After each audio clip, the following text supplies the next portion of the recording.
Hey everyone, Melissa here. I am on break from my door dashing.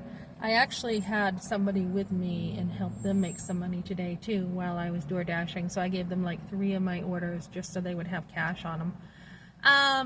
So I want to talk about something that happened last night. I had contacted someone on an email.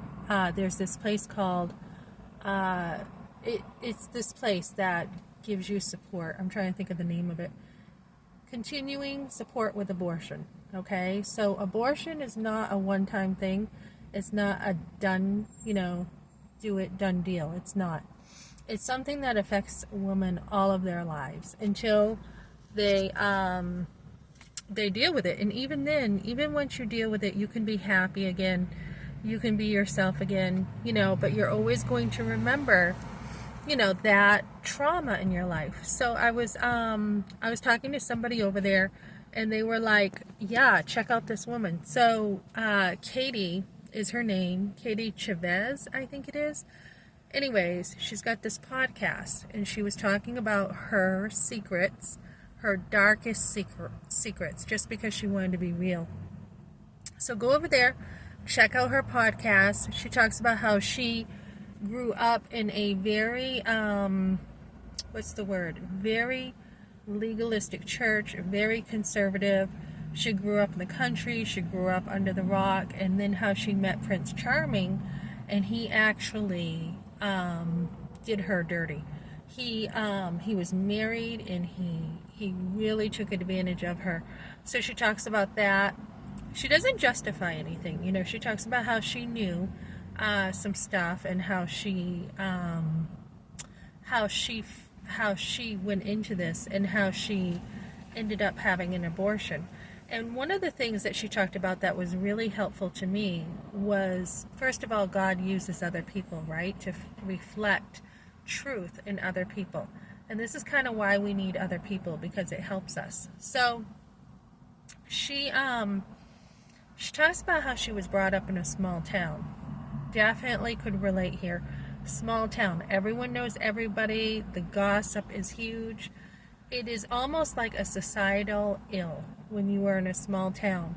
There is so much gossip that if you do something, everybody knows it for years. Now, even though I was in a small town, my mom was from Manchester, so I had a lot of connections in Manchester. Big city.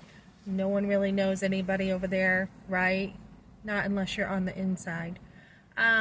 So, I mostly grew up over there. So people, yeah, I was at Epsom, I went to school there, but I wasn't like some of the people over there who grew up in Epsom and their families grew up in Epsom. So my roots come from the country in Deerfield and then in Manchester, the city. So luckily for me, I wasn't too ingrained into that small town. So, but still, with a boyfriend from Pittsfield, his family knew everybody. I mean, his dad was a fire chief over in Pittsfield. So nobody wants anyone to know, right? Because if everybody knows your business, they get in your business, that really is not their business. Small town, everyone knows everyone. So even though I wasn't ingrained into Epsom, I mean, I went to school there and stuff, but later on I was in high school in Pembroke Academy, bigger school, more towns. Once we hit high school, me and my friends, we kind of scattered. I mean, other than a couple of my close friends, we scattered. I mean, we had such a big move into a bigger school. So we still kind of saw each other, like if you took the bus. I mean, I had my license by 16, so I was, riding in my own car by then. But she talks about how this affects women, the small town thing, because people want acceptance and they want love. So for her, they had made the choice to abort because they didn't want other people to know. And I think that is so true in a small town. I know for mine it was safe face, so no one knew that the fire chief had a son, who was responsible for getting me pregnant. So this is a big societal ill that really does need to change, and I think it has now because, you know, girls are single, they're pregnant, they wear bikinis when they're pregnant, they're not really ashamed of it like in the small town when girls used to be. So make sure when you are healing from abortion, and this is something that I think needs to go into pregnancy centers, you want the whole picture.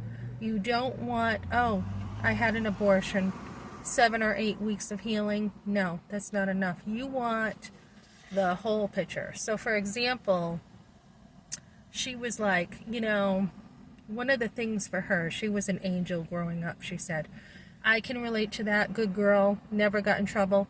She was very disappointed, you know, like she had a hard time if she did something wrong because she didn't want to disappoint people around her. It was really important to her to continue to be a good girl. So when you have these type of intricacies in the relationship, she didn't want to make her parents mad, she didn't want to disappoint them, so she couldn't really tell anybody. And that's kind of what happens too when you're set up to not really show like who you are and you have a bunch of secrets and everything. So she comes straight out with it. Really good podcast. I recommend her. And again, you don't want to keep a pregnancy a secret. Even if you were brought up to be a good girl, you don't want to keep that a secret. So go over to her podcast, get the whole story when you are healing, because if you don't have the whole story, you're not going to get the intimate details of what happened and how to process every little thing so that you can heal and have intimacy again and be happy again. If you just have these blocks that haven't been processed, you're not going to completely heal. So that's what I got for now, guys. Thanks for joining me.